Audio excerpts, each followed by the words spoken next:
Welcome to GA properties. நம்ம இன்னைக்கு வேங்கை வாசலில் இருக்கிற ஒரு சிங்கிள் பிஹெச்கே அப்பார்ட்மெண்ட்டை பார்க்க தாங்க வந்திருக்கோம். Resale apartment. இது வந்து பார்த்தீங்கன்னா வேங்கை வாசல் ஊருக்குள்ளேயே வேங்கை வாசல் பஞ்சாயத்து ஆஃபீஸ்லேருந்து ஜஸ்ட் ஒரு 200 மீட்டர் டிஸ்டன்ஸில் இருக்கிற ஒரு ப்ராஜெக்ட் இது. சேனலுக்கு முதல் முறையாக வந்திருக்கோங்க. சேனலை சப்ஸ்கிரைப் பண்ணி பாருங்கள். அப்படியே அந்த பெல் பட்டன் ஆளில் வச்சிங்கன்னா நாங்கள் போடக்கூடிய வீடியோஸ் உங்களுக்கு திறந்து கிடைக்கும். உங்கள் ஃப்ரெண்ட்ஸ் அல்லது ரிலேட்டிவ்ஸ் ஏதாவது லோ பட்ஜெட்டில் அப்பார்ட்மெண்ட் பார்த்துருந்தாங்கன்னா அந்த வீடியோவை ஷேர் பண்ணி விடுங்க. இல்லைனா இந்த சரௌண்டிங்கில் ஏதாவது லேண்ட் ஏதாவது பார்த்துருந்தாங்களோ நம்ம சேனலில் நிறைய வீடியோ வேங்கை வாசல் மேடவாக்கம் சரௌண்டிங்கில் வீடியோஸும் போட்டிருக்கோம். அதில் ஏதாவது ப்ராப்பர்ட்டி பிடிச்சிருந்ததுனாலும் நீங்கள் கால் பண்ணிட்டு இருந்ததுன்னா அதுவும் சைட் விசிட் வந்து பார்க்கலாம்.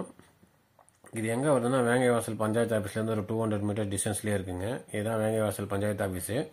இது வந்து பார்த்தீங்கன்னா இந்த ஊருக்குள்ளேயே வரும். இது எங்கே வருதுன்னு கூகுள் மேப் பாருங்கள், உங்களுக்கு லொக்கேஷன் புரிஞ்சிடும். இது ஓகேனா நீங்கள் ஸ்ட்ரைட்டாக வந்துடலாம் கால் பண்ணிவிட்டு. இது பார்த்தீங்கன்னா இங்கேருந்து பஸ் ஃபெசிலிட்டிஸும் பார்த்தீங்கன்னா மேடவாக்கம் டு ஈஸ்டாம்பரம் வரைக்கும் ஃப்ரீக்வன்ஸாக அந்த 31G பஸ் ஃபெசிலிட்டிஸும் இருக்குது. அதனால் உங்கள் வேலை இன்கேஸ் வந்து ட்ரெயின் ஃபெசிலிட்டிஸை பேஸ் பண்ணி இருந்ததுன்னா நீங்கள் தாம்பரத்துக்கு இந்த பஸ்ஸில் போய் அங்கேருந்து ட்ரெயின் ஃபெசிலிட்டிஸும் நீங்கள் யூஸ் பண்ணலாம். இது அந்த பஞ்சாயத்து ஆஃபீஸ் பேக் சைடு வந்தீங்கன்னா ஒரு கேட்டட் கம்யூனிட்டிக்குள்ளே இருக்கிற ஒரு அப்பார்ட்மெண்ட் ப்ராஜெக்ட்ன்று. இது வந்து செக்யூரிட்டி பர்பஸோடு இருக்குது. எல்லாமே பார்த்தீங்கன்னா G+1 மாடலில் கட்டியிருக்காங்க. இதனுடைய பில்டப் ஏரியா பார்த்தீங்கன்னா 595 ஸ்கொயர் ஃபீட் வருது.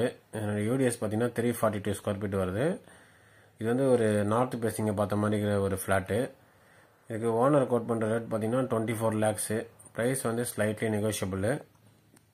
அதனால் இது எல்லாமே அப்ரூவ்டு ப்ராஜெக்ட் தான். அதனால் நீங்கள் லோன் போய் கூட வாங்கிக்கலாம். ஆல்ரெடி இந்த ப்ராஜெக்ட் வந்து லோனில் தான் ஓனர் வாங்கியிருக்காங்க. அதில் 4.5 lakhs வந்து அவுட்ஸ்டாண்டிங்கே இருக்குது. இன்கேஸ் நீங்கள் கேஷில் போகிறீங்கன்னா கூட அந்த லோனை க்ளோஸ் பண்ணி கொடுக்க ஓனர்ஸ் ரெடியாக இருக்காங்க. அதனால் நீங்கள் லோன்லேயும் போகலாம், இல்லை நீங்கள் பேங்க் லோன் பண்ணிங்கன்னா அப்படியே இந்த லோனை டேக் ஓவர் பண்ணி நீங்கள் பேங்க் லோனும் போகலாம். இது வந்து 595 ஸ்கொயர் ஃபீட்டில் சிங்கிள் பிஹெச்கேன்றதுனால வீடு வந்து கொஞ்சம் பெரிய சைஸாகவே இருக்குது, அந்த ஹாலும் பெட்ரூமும். ஏன்னா இன்றைக்கி பில்டர்ஸ் பார்த்தீங்கன்னா 600 650 டபுள் பெட்ரூம் போடுற பில்டர்லாம் இருக்காங்க. இது 595 ஸ்கொயர் ஃபீட்டில் இருக்கிற சிங்கிள் பிஹெச்கே வீடு தான். அதனால் அந்த ஹால் இந்த பெட்ரூம் வந்து கொஞ்சம் பெரிய சைஸாகவே தெரியுது. இது வந்து பார்த்தீங்கன்னா ஆல்ரெடி டெனன்ட் இருக்காங்க, அதனால் திங்ஸ் இருக்குது. இந்த சைட் விசிட் பார்க்க வரும்போது நீங்கள் பார்த்தீங்கன்னா கால் பண்ணிட்டு வந்தீங்கன்னா கொஞ்சம் யூஸ்ஃபுல்லாக இருக்கும். இந்த வீடியோ கூட பார்த்தீங்கன்னா அந்த ஓனர் எடுத்த வீடியோ தான். நீங்கள் ஒரு லோ பட்ஜெட்டில் ஒரு 25 lakhsக்குள்ளே ஒரு அப்பார்ட்மெண்ட்டு மெயினான பஸ் ஃபெசிலிட்டிஸோடு இருக்கணும் அப்படின்னு நினச்சிங்கன்னா நீங்கள் இந்த பிளாட் வந்து உங்களுக்கு கண்டிப்பாக சூட் ஆகும்.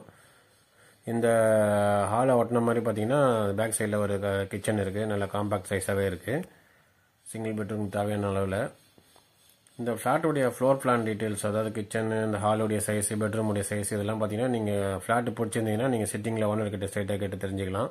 ஏன்னா ஓனருக்கு வந்து இமீடியட்டாக பார்த்து சொல்ல தெரியல. அதனால் வந்து நீங்கள் சைட் விசிட் முடிஞ்சவொடனே நீங்கள் பார்த்து தெரிஞ்சுக்கலாம். நம்ம பார்த்த வரைக்கும் பார்த்தீங்கன்னா இந்த ஹாலும் இந்த பெட்ரூமும் பார்த்தீங்கன்னா கொஞ்சம் பெரிய சைஸாகவே இருக்குது. இது வந்து இந்த பெட்ரூமுடைய சைஸு. இது வந்து செமி ஃபர்னிஷ்ட் ஹவுஸ் தான். நீங்கள் வாங்கி இன்னும் கொஞ்சம் ஃபர்னிச்சர் ஒர்க் பண்ணிங்கன்னா இன்னும் கொஞ்சம் பெட்டராகவே இருக்கும் உங்களுக்கு. இந்த ஹாலை ஒட்டின மாதிரி பார்த்தீங்கன்னா ஒரு காமன் பாத்ரூம் ஃபெசிலிட்டிஸும் இருக்குது. இது வந்து பார்த்தீங்கன்னா திங்ஸ் வைக்கிறதுக்கு முன்னாடி இருக்கிற ஃபோட்டோஸு. திங்ஸ் இல்லாத போது அந்த ரூம் அந்த ஹாலெல்லாம் எப்படி இருக்குன்றது நீங்கள் வீடியோவில் பார்க்கலாம். ஒரு லோ பட்ஜெட் ப்ராஜெக்ட் ஒரு என்னால் வந்து வேங்கை வாசலில் ஒரு இண்டிவிஜுவல் வீடு வாங்கினா கூட பார்த்தீங்கன்னா ஒரு 80 லட்சம் தாண்டி தான் இருக்குது. லேண்டும் பார்த்தீங்கன்னா எல்லாமே 60 லட்சம் அந்த ரேஞ்சில் இருக்குது. அதனால் ஒரு 25 lakhsக்குள்ளே ஒரு அப்பார்ட்மெண்ட்டு அது வேங்கை வாசல் மெயின் ஏரியாவில் வேணும் அப்படின்னா நீங்கள் இதை கன்சிடர் பண்ணலாம். நம்ம சேனலில் இருக்கிற மற்ற வீடியோஸையும் பாருங்கள். அதில் ஏதாவது உங்களுக்கு ப்ராப்பர்ட்டி பிடிச்சிருந்தாலும் நீங்கள் கால் பண்ணிவிட்டு சைட் விசிட் வந்து பார்க்கலாம். சேனலில் தொடர்ந்து சப்போர்ட் பண்ணுற எல்லாருக்குமே நன்றி. மீண்டும் ஒரு வீடியோவில் சந்திப்போம்.